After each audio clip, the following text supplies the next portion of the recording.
Primera carta a Timoteo, capítulo 3, versículo 8 al 13. Y dice así: los diáconos asimismo deben ser honestos, sin doblez, no dados a mucho vino, no codiciosos de ganancias deshonestas, que guarden el ministerio de la fe con limpia conciencia, y estos también sean sometidos a prueba primero, y entonces ejerzan el diaconado si son irreprensibles. Las mujeres asimismo sean honestas, no calumniadoras, sino sobrias, fieles en todo.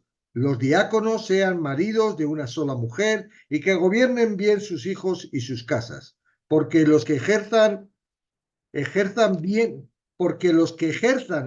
el diaconado ganan para sí un grado honroso y mucha confianza en la fe que es en Cristo Jesús. Hasta ahí.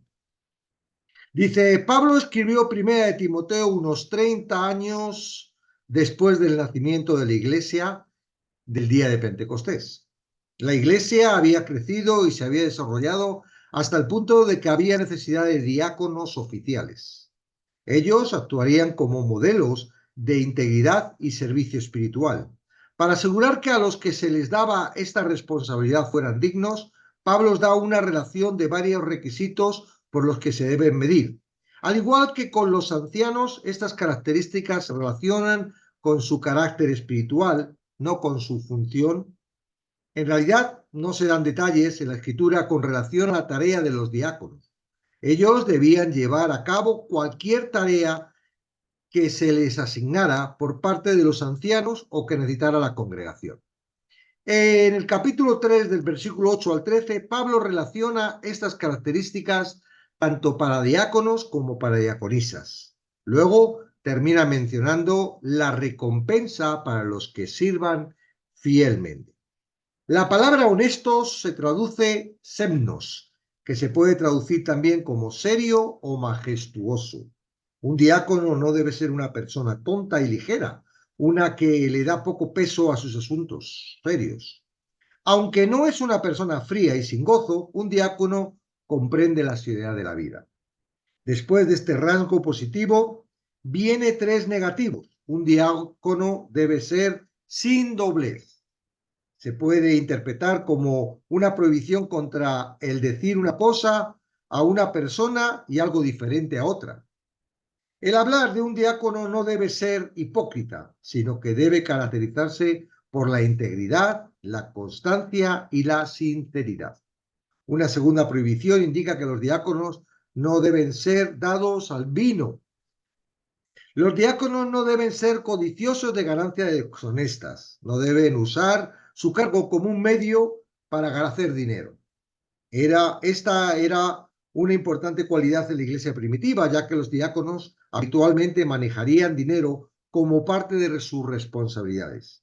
Ellos distribuían dinero a las viudas, los huérfanos y otros necesitados. La tentación sería siempre la de robar de estos fondos, como hizo Judas, de modo que era esencial que los diáconos no fueran avaros para que esto no pusiera en peligro su honradez. Ahora la palabra dice que guarden el misterio de la fe con limpia conciencia, del versículo 9 del capítulo 3. Que guarden el misterio de la fe con limpia conciencia. Misterio se refiere a la verdad revelada, previamente oculta, pero ahora manifiesta. El misterio de la fe es la revelación del Nuevo Testamento. La conciencia es una facultad humana dada por Dios a cada persona que tiene como objetivo advertir a cada persona cuando ha violado la ley moral. Lo mismo acusa que justifica. Lo mismo produce culpabilidad, vergüenza, temor, remordimiento y desesperación por el pecado que seguridad, paz y gozo debido a la justicia. El diácono que tiene una limpia conciencia disfruta de las últimas 3. Los diáconos deben ser continuamente probados antes de que oficialmente ejerzan el diaconado. La prueba de que se habla aquí es la evaluación general que hace la Iglesia del servicio de un creyente. Los diáconos no deben ser los diáconos no deben ser menos que los ancianos. Ellos difieren en funciones de los ancianos, en que los ancianos son los principales maestros de la iglesia, mientras que los diáconos contribuyen a la aplicación de su enseñanza. No obstante, los requisitos espirituales para ambos son los mismos. Los diáconos no deben tener mancha alguna en su vida, nada por lo que puedan ser acusados, incriminados y descalificados. Pablo reitera otro elemento clave de los requisitos de los ancianos. También los diáconos deben ser maridos de una sola mujer. No deben ser infieles a sus respectivas esposas, ni en su conducta con otras mujeres, ni en su mente. Al igual que los ancianos, lo que importa es el carácter moral, no el estado civil. Son modelos de pureza sexual. Los diáconos, como los ancianos, deben probar su carácter espiritual en el hogar. Deben gobernar bien, no solo a sus hijos, sino también su dinero, sus bienes y todo lo que esté asociado con sus casas. Las mujeres que sirven en la iglesia deben ser, en primer lugar, honestas. Pablo emplea la misma palabra aquí en el versículo 8 para describir a los diáconos.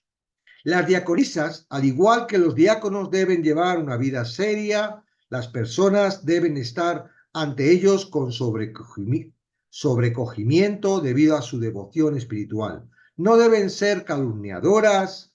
La palabra esta es diabolos, calumniadoras.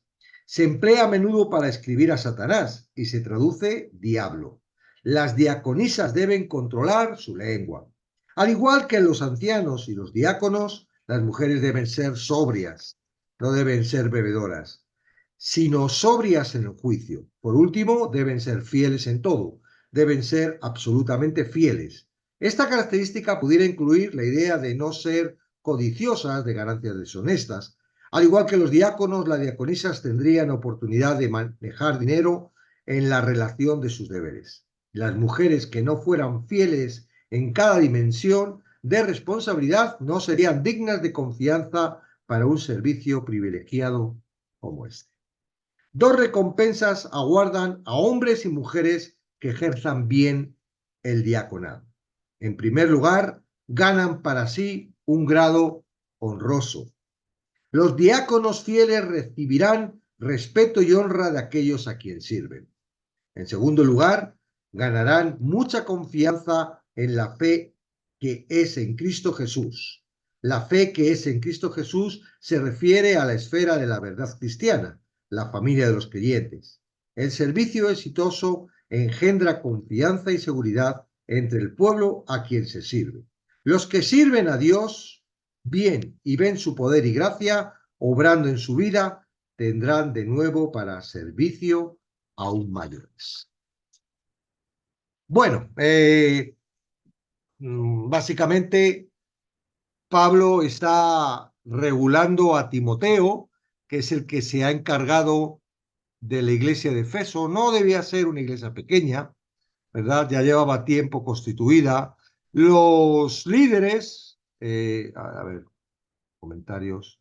Algunos líderes que habían sido expulsados de la iglesia porque no estaban siendo honestos, no estaban siendo correctos, eran falsos maestros, y ya Pablo ahí hizo su trabajo, ¿verdad?, de disciplina, pero también manda que siga a Timoteo, que se ha quedado con todo el asunto, que guarde todo. Entonces, en sí, digamos, Timoteo necesitaba un poco este orden, ¿verdad?, para ajustar algo que andaba un poco desordenado. Normalmente las normas vienen por el delito o el desorden. No es necesario, cuando está todo bien, poner normas. Las normas normalmente se colocan cuando, ¡ay, está pasando esto! Vamos a colocar. Es como aquí en el TikTok, ¿no? Todo está bien, empezamos bien, todo chachi, hasta que de repente empieza a haber cosas, empieza a haber palabras, y entonces empieza a decir, no, esta palabra no se puede decir, no, esto no se puede hacer, no, esto no, y colocas normas. Entonces, todo lo que está haciendo Pablo en un momento dado Pablo está colocando estas normas a la iglesia de Efeso, le está dando las instrucciones a Timoteo para que coloque las normas en la iglesia de Efeso. La iglesia es un órgano totalmente vivo que no depende del hombre. La iglesia es el cuerpo de Cristo y depende de la cabeza. Claro, ha habido mucha distorsión desde, yo creo, desde Efesos, esta iglesia a la cual estaba Timoteo, ¿verdad? Ahí poniendo orden a las congregaciones. Nos gusta hablar de congregaciones que tenemos hoy. Ha habido mucha disparatada, ¿verdad? Porque, ¿verdad? Ahí se metió el gobierno, se metió los gobernantes, se metió la estructura piramidal de arriba un papa y se metieron un montón de cosas. Aún la iglesia evangélica sale de toda esta estructura, ¿verdad? De todo este movimiento que viene. Entonces, nosotros no tenemos que fijarnos en cómo está actualmente la iglesia o lo que nosotros vemos en nuestras congregaciones. Nuestra labor, ¿verdad? Es fijarnos en la palabra. Y bueno, aunque hay cositas, como vemos aquí, que está regulando la iglesia y está poniendo orden, nosotros tenemos que entender que la iglesia en sí es un órgano totalmente vivo, independiente, que no tiene que ver con las leyes de los hombres. Tiene que ver con la ley de Dios. Entonces, esto no es que un diácono pueda de repente estudiar la carrera de diácono o que en un momento dado se le ocurra decir, ay, yo quiero ser diácono y me voy a poner a cumplir estas normas, porque esto no se puede cumplir en la carne. Esto solo se puede cumplir en Cristo, ¿verdad? O sea, si tú estás ejerciendo el diaconado bajo el gobierno de tu carne, lo llevas claro. Entonces, esto es lo que sucede normalmente hoy en las iglesias. Claro, y ahora, ¿cómo lo voy a dirigir de otra forma? Pues lo hay forma de dirigirlo de otra forma. Porque esto no es un crecimiento espiritual que tú vayas esforzándote y siendo mejor, ¿verdad? Esto es un crecimiento que el Espíritu Santo te hace de forma que cada vez mengüe más tu carne, de forma que Él pueda ejercer en ti esto, para que tú puedas hacer un buen diácono.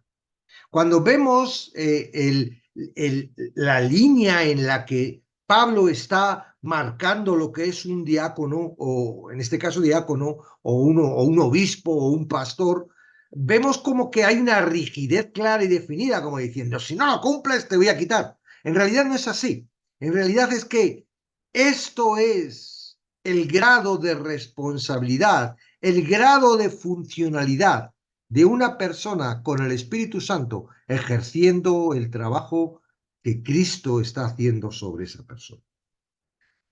Esto no se ve mucho en las congregaciones, porque por lo general, aunque se habla de que no se mira las cualidades de la persona, se mira otra cosa, en realidad en la iglesia lo único que hay es un afán de carnalidad. Y no estoy hablando carnalidad de pecado, ¿verdad? Que a veces la gente dice, no, la carnal es el pecado. No, lo carnal es el aspecto natural dirigiendo la vida propia de esa persona. Tú puedes ser dirigido por tu cerebro, por tu mente, por tus pensamientos, por tus sentimientos, por tu razonamiento, por tu alma, o puede ser dirigido por el Espíritu Santo, por la palabra de Dios. Claro, para poder ser dirigido por la palabra de Dios, necesitas haber nacido de nuevo. No ir caminando por el camino ancho, un camino ancho que parece eso, la Gran Vía, ¿verdad? Ahí, wow, 14 carriles para ida y 14 de vuelta, sin problema, puedo ir de un lado a otro sin ningún problema, creo en Cristo, leo la palabra, voy. No, ese carril, el final de esa carretera tan ancha lleva a la condenación. Y por esa carretera van el 99% de los cristianos. No, no te preocupes, tú eres del 1. Vale, no te asustes. 99% de los cristianos. Muchos son los llamados pocos los escogidos. Y no es que Dios escoja al azar, lo estamos diciendo, ni por su antojo. No, es que para ser escogido, tú tienes que darte cuenta de tu naturaleza, entender de que por tu naturaleza no te vas a salvar y que necesitas de alguna forma que Él te coja y que Él sea tu Señor. Si tú estás gobernando tu vida, escúchame, si tú estás gobernando tu vida, si estás haciendo lo que tú mejor crees para tus hijos, para tu matrimonio, para tu profesión, para tu ministerio, si tú crees que estás en ese aspecto, estás siendo gobernado todavía por la carne y todavía estás siendo atraído, ¿verdad?, al pecado y todavía estás siendo engañado y llevado como una montaña rusa. Hoy estoy muy bien, mañana estoy fatal, hoy soy muy santo, mañana soy muy pecador. ¿Por qué? Porque todavía crees que tú tienes. Las personas piensan, hoy he recibido a Jesucristo, ahora tengo el poder de poder cambiar y de poder hacer lo que yo quiera, me va a ayudar a seguir adelante. No, perdona. Cuando Jesucristo viene, no que tú lo aceptes, sino que Él te escoge, tú ya dejas de gobernar tu vida, empieza a gobernarla. ¡Ay, eso cómo se hace! Eso me pregunté yo cuando me di cuenta de esto. Yo dije, Señor, yo quiero ser tuyo y como quiero ser tuyo, no quiero que mi corazón diga nada. Un diácono que está en sus fuerzas queriendo ser bueno, un diácono que está en sus fuerzas, ¿verdad?, queriendo dar un ejemplo. La mayoría de los diáconos que yo conozco son bastante terribles en sus casas. Claro, porque si no sujeto mi casa, mi diaconado está en vilo. La palabra de Dios dice que tengo que tener sujeta, pero es que no se trata de que tú la tengas sujeta. Se trata de que si tú eres diácono en el orden del cuerpo de Cristo, es mismo Cristo quien te va a sujetar a tu familia. La evidencia de que tu familia no está sujeta es la evidencia de que tú no estás en un diaconado. Tú prefieres el diaconado a dedicarte a tu familia. Prefieres la fama del diaconado a que mi hijo me va a romper todo mi ministerio y no perdona. Tú no puedes ser diácono porque te tienes que centrar en tu familia, pues te centras en tu familia. Y la mayoría de las cosas que vas a tener que hacer no es poner disciplina, es orar. Y darte cuenta de que no vas a poder hacer absolutamente nada, que no eres tú quien gobierna tu casa, es Cristo al que ahora estás. Entonces, digo, cuando una persona se cree que es diácono por lo que es, cuidado, tiene un problema. Uno es diácono porque de alguna forma Dios le está diciendo, vamos adelante, tenemos que seguir expandiendo el reino. Hay muchas personas que todavía están sin salvación.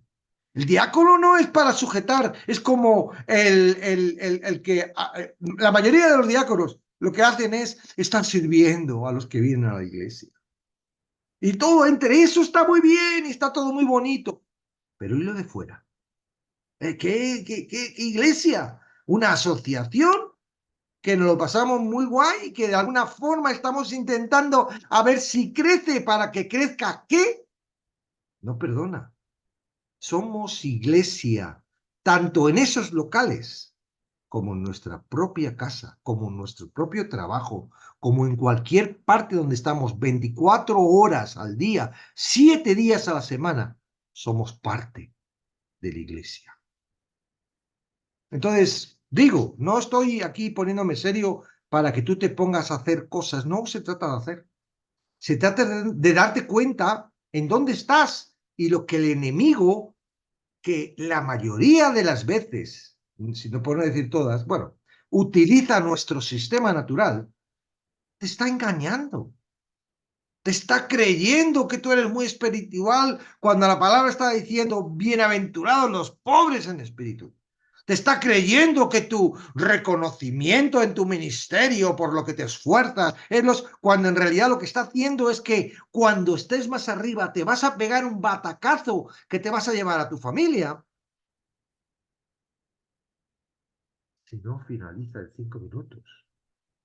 Me han notificado una denuncia. Dice, la transmisión live se cerrará de forma permanente si no finaliza en 5 minutos.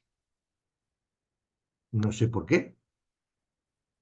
Bueno, notificación en el moderador, notificación durante 1 minuto.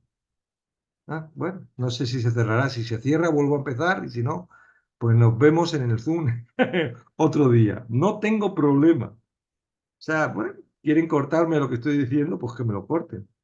Tata la pantalla. No sé si se cortará o no se cortará. Dice que en 5 minutos, si no lo cierro yo, automáticamente me lo cierra TikTok. Bueno, me lo revisarán. Es probable que se estén ofendiendo, ¿verdad? Y me estén denunciando. Cierre, ¿por qué? No, no, se me cierre, no hay problema. ¿He sido duro al hablar? No lo sé, porque en realidad lo que estoy diciendo es que es el Señor el que hace las cosas. Es el Señor el que en un momento dado tenemos que entender que este sistema carnal, nuestro sistema humano, nuestro sistema nos engaña día tras día, día tras día. Cuando Él hace las cosas, claro, lo sentimos, pero fíjate que no lo sentimos bajo el sistema carnal. Hay algo más profundo. Diáconos y diaconisas. ¿Qué es un diácono y qué es una diaconisa? Baje la voz. ¿Qué es un diácono y qué es una diaconisa? En realidad, un diácono y una diaconisa es una persona que entiende que está en Cristo y que Cristo de alguna forma quiere usar. Eh, claro, muchos de nosotros, estamos ahora poco, pero bueno, como va a quedar grabado luego muchos de nosotros hemos salido de sitios muy desordenados, ¿verdad? Y estamos como desilusionados con esas organizaciones o con esa forma de hacer iglesia y ahora hemos descubierto esto que parece como que tenemos más libertad y que es distinto, ¿verdad? Porque si estoy o no estoy ya no es tan visible y no es tan rígido y parece como la cosa es que estamos haciendo lo mejor y tal. Pero en realidad esto, cuando Pablo está diciendo esto a Timoteo, es porque el crecimiento de esa iglesia requiere que haya ese orden. Cuando uno está solo o tiene 2 o 3 personas, no necesitamos diácono, necesitamos orden. Ahora, cuando hay un crecimiento, ¿verdad? Y cuando hay se requiere de una organización, se requiere de cómo organizar el asunto para ir bien. Entonces, bueno, yo creo que es como la policía tendría que ser así, aunque a veces abusan de la autoridad, pero la policía está para el delincuente, no para el que no hace nada, ¿verdad? Tú vas por la calle sin hacer nada, no tienes miedo cuando eres un policía. Es el delincuente que cuando ve un policía se asusta y dice, ah, porque algo tiene malo. Entonces, en realidad, cuando está hablando aquí de las normas del diácono, el diácono puesto por él, por Dios, y está en Cristo realizando una función que sabe que está en Cristo y no es, ¿verdad?, falso ese servicio, no tiene ningún problema. ¿Por qué? Porque es Cristo quien va a ejercer todo esto. Ay, es que yo no puedo ser diácono porque mis hijos son un desastre. Pues no pasa nada, porque te tienes que centrar en tus hijos, no en el diaconado. Hay muchos diáconos que dejan a los hijos por ahí y medio que ni los enseña para que no le quiten el diaconado. Otros no, otros ejercen el diaconado y son un desastre los hijos. No, bueno, pues si tus hijos son un desastre y la palabra está diciendo que tus hijos no tienen que ser un desastre, algo está pasando, vete y trabaja, ora por tus hijos, eso es lo importante. No, lo importante no es el diaconado. El diaconado no es lo importante. ¿Por qué? Porque esto depende. Pastor, mire unos diáconos que perdieron su familia. Claro, no, no, y a veces, pero es por eso, porque se trabaja con el carácter humano, cuando en realidad lo que la palabra está hablando es un carácter de Cristo. ¿Qué es un diácono? Uno que está en Cristo, que de alguna forma la palabra le ha mostrado su naturaleza. Él ha avanzado en el sentido de que ya no se deja llevar por su naturaleza, se deja llevar por Cristo y en esa naturaleza, ¡ah, qué buen diácono es! No, Qué buen cuerpo de Cristo. En realidad el beneficio es Cristo, ¿verdad? Entonces, bueno, estábamos hablando de que los diáconos tendrían que trabajan para la iglesia, pero con la función de lo que trabaja la iglesia. El cuerpo completamente no trabaja para sí mismo. Ah, qué bien estoy. El cuerpo está porque somos Cristo, ¿verdad? Trabajando para dar a conocer a Cristo, para dar a conocer al Rey. Hay que siempre darse cuenta de qué hacía Cristo. Eso es lo que tenemos que hacer la iglesia. Entonces, yo quiero aprovechar este tema, ¿verdad? Y ojalá pudiéramos conversar y llevar a cabo esto, en la importancia de lo que es estar juntos, ¿verdad? Para algunos, estar juntos significa poder. Hay congregaciones, ¿verdad?, que están juntos, los diezmos, las ofrendas, el dinero, la gente, produce poder en algunos, ¿verdad? En otros, seguridad. Ah, somos muchos y tal. Ahora, cuando el beneficio en Cristo de estar juntos, porque está claro de que Jesús oró que ellos sean uno, como tú y yo, ¿no? Jesús y el Padre somos uno. De alguna forma, la iglesia, el cuerpo que se está creando en la tierra, ¿verdad? Venimos de esa oración. Y la oración es, seamos uno. Ah, pero ¿por qué tenemos que ser uno? Porque siendo uno, somos Cristo. Si no, es un desastre. Vemos lo que vemos, ¿verdad? Pero no solo para lo que vemos y para lo que hacemos, sino para nosotros mismos y para nuestras propias familias, que es el círculo más cercano. Entonces, ser uno. ¿Cómo que puedes ser uno por la iglesia y luego tu familia no está en Cristo? No, somos uno. Si eres uno, tú y tu esposo eres uno, ¿cómo es posible que uno sea y el otro no? Hay algo raro que no funciona. Entonces, ¿cuál es el propósito de Dios? Que de alguna forma seamos uno. Es decir, la iglesia no puede dividir las familias ni los matrimonios. La iglesia está para unirlos. Y si está pasando que las iglesias están separando los matrimonios, ah, es que no es cristiano, es que no cree, es que no viene. Yo, de verdad, yo he ido a congregaciones donde me daba vergüenza traer a mis hijos. Yo digo, mis hijos aquí se mueren de vergüenza. Y yo iba porque yo era un religioso que quería obedecer a Dios y aguantaba ahí en lo que estaba viendo, ese monumental religiosidad, ¿verdad? Sabiendo que yo no podía traer a los míos porque me daba vergüenza, porque Dios me mirara que estaba yendo a la iglesia. Eso es un error. La iglesia empieza en tu casa. La iglesia empieza en tu casa. En realidad, el afán que tendríamos que tener cada uno en Cristo, en esta unidad, es que nuestra casa fuese una iglesia. Y a partir de ahí, a ver quién viene. Pero por lo menos los que están, pero no la quieras imitar a lo que hay ahí, vamos aquí a alabanza, ahora vamos a orar, ahora vamos a pasar el canasto para las ofrendas, porque ya olvídate de eso. No, no se trata. Se trata del amor, se trata del cuidado, se trata de la preocupación unos por otros, se trata de una serie de cosas que Cristo desarrolla. Y ahí cuando empezamos ahí, la gente empieza a decir, ah, esto es Cristo, ah, esto que tiene que ver con la iglesia, ah, esto. Y la gente empieza a ver otras cosas diferentes. No, nos han marginado, nos han hecho, mira, si no vienes a la iglesia, si no traes a tu familia a la iglesia, si no, estás en pecado y está. Éramos horribles, de verdad, éramos horribles. Y aún hay mucha gente horrible que quiera Dios que vayan poco a poco, porque no podemos con todos, vayan saliendo y vayan viendo realmente cuál es el carácter de Cristo. ¿Cuál es el carácter de Cristo? Entonces, si algo nos tenemos que fijar, ¿verdad? Es en nuestro independentismo. ¿Por qué me cuesta trabajo estar en grupo?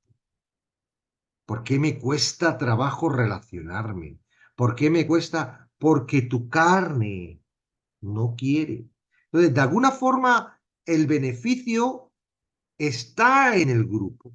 Y no para que tú recibas el beneficio, sino porque tú tienes dones y talentos que Dios ha puesto para el grupo. Es como si de repente tú eres una mano y dejas de estar con la iglesia, el cuerpo le estás impidiendo tener una mano, tiene una mano de menos. Es un ejemplo, ¿ok? Entonces, ver tu naturaleza, ver tu corazón, ver todo eso a través de la palabra, porque lo dice la palabra, ¿verdad? Es el beneficio ¿para qué? Para que de alguna forma vayas madurando en lo que eres. ¿Qué eres? Cristo. No, tú no, tu carne no. Tu ser humano que nació y tiene nombre como ese que está por ahí diciendo que todos somos Jesucristo, ¿verdad? No, no, ese no. El nuevo nacimiento, el que está en Cristo. Ay, ¿eso qué es? Bueno, todavía eres bebé. Un bebé le dices, mira bebé, tienes manos, coge esto, y no sabe, ¿verdad? Mira bebé, tienes pies para andar, y no sabe, porque no tiene la fuerza todavía. Bueno, ¿qué hace el bebé para crecer? Come leche. ¿Qué hacemos nosotros en Cristo, bebés, para crecer? Comer la palabra. En realidad estamos comiendo y nos damos cuenta que somos bebés, ¿verdad? Pero hay una función, o sea, hay un propósito. Estoy creciendo. ¿Para qué? Para que cuando ya haya crecido, tenga funcionalidad en el cuerpo. Y no te beneficias por esa funcionalidad. Se beneficia Cristo. Claro, tú te beneficias porque eres parte de Cristo, ¿verdad? Te beneficias de los demás, el que ve, el que oye, el que habla, cada uno tiene sus funciones. Y tú en el cuerpo no tienes, porque cuando vas solo con tus funciones, o solo, mientras que en el cuerpo estás con todas las funciones. Va a haber fricción, va a haber fricción. Te va a llevar el corazón a que te aísles, te va a llevar el corazón a que te aísles. Él no quiere quieres tener a Cristo mutilado todo el día. Bueno, lo bueno que tiene es que Cristo tiene sus fórmulas, Él es poderoso y al final Él nos lleva otra vez, ¿verdad? Al lugar seguro y vamos creciendo. ¿Por qué Pablo? Bueno, creemos que la carta a los hebreos la escribe Pablo. ¿Por qué Pablo en la carta a los hebreos le está diciendo a los hebreos, ya basta de beber leche y está en los básicos rudimentos? Porque eran iglesias que no estaban creciendo, seguían en los rudimentos básicos y el libro de Hebreos les llegó para que de alguna forma la palabra de Dios, la voluntad de Dios, les llegara y ¡watch! Crecieran y maduraran y pudieran ser útiles al cuerpo de Cristo. Entonces, por ejemplo, dice, no dados al vino. Hay que tener cuenta de que el vino de antes no es el vino de ahora. El vino de antes era un zumito. Sí valía, pero lo utilizaban, era más bien, más que un vino para pegarte y berracheras, que sí la producía, por eso decía, no dados al vino, era como un alimento medicinal, porque las aguas tenían muchas bacterias y utilizaban, por eso le dice a Timoteo, no bebas tanta agua y utiliza más vino. El pobre, con tal de ser obediente, no bebía vino y se le estaban acumulando las bacterias del agua y dice, no, bebe un poco vino, porque en realidad el vino era más bien medicinal, más que culturalmente como ahora, ¿verdad? Se tiene que es un elemento de cultura para ponernos en un estado contento. Y entonces, bueno, no dados al vino. ¿Qué significa? Pues que no utilizaban ese vino para demasiado, ¿verdad? Y llegaban ahí a la iglesia inconscientes de lo que el cuerpo y todo lo que ha crecido. Ahora podría, si Pablo estuviera escribiendo a la iglesia, dice, no dados al TikTok, no ser adicto a las redes sociales, ¿no? Sería yo, cada uno, ¿verdad? En la época en la que estamos, Satanás ha colocado un montón de entretenimiento y cosas para que no busques ser un buen diaconado. Busca que Cristo haga lo que quiera contigo. Busca que realmente tu vida sea una vida lineal, no arriba, bueno, abajo, malo, arriba, encantado, con un gozo, una alegría, abajo, con una tristeza, una depresión. No, una vida lineal es, mi vida la lleva Cristo y Él va a dirigirme. La mayoría de las veces que estamos arriba son trampas de nuestras emociones. Nos emocionan tanto para hacernos creer. Cuanto más arriba estés de gozo, más fuerte es la caída y más fuerte es el golpe. Cuanto más grande sea el castillo, más dolor cuando el castillo se te caiga. Entonces, no, busca vivir una vida lineal en la que en el propósito de Dios sea el que mande. No busques los sentimientos, no busques toda esa parte que tiene que ver con la carnalidad, que tiene que ver con la parte almática, ¿verdad? No, busca que esa nueva vida en el espíritu sea la que te dirija. No tienes ni idea de cómo va a ser, claro, ni yo tampoco, pero él sí tiene idea y es el que nos va a llevar. Y es en la confianza en la que tienes que tener. Tú no sabes, claro que no. No te preocupes, no te dejes engañar, no te dejes, ¿verdad?, venir por el enemigo ahí que te va a tener condenación y que te va a traer pena, tristeza, no sabes, no puedes, eres débil. No, mira, olvídate. Sí, tú tienes que decir, sí, soy todo eso, pero sabes una cosa, estoy en el fuerte, estoy en el victorioso. Ahora quien me gobierna, quien dirige mi vida, quien es el dueño mío y de todo lo demás, es el campeón, es el que te venció, es el que va a venir y me va a venir a rescatar y me voy a ir con él y voy a vivir eternamente. No depende de mí, no depende de mis cosas, ni de... No, no, depende de él. Así que no me vengas aquí a engañar. Amén. Entonces, necesitamos unos de otros. Necesitamos unos de otros.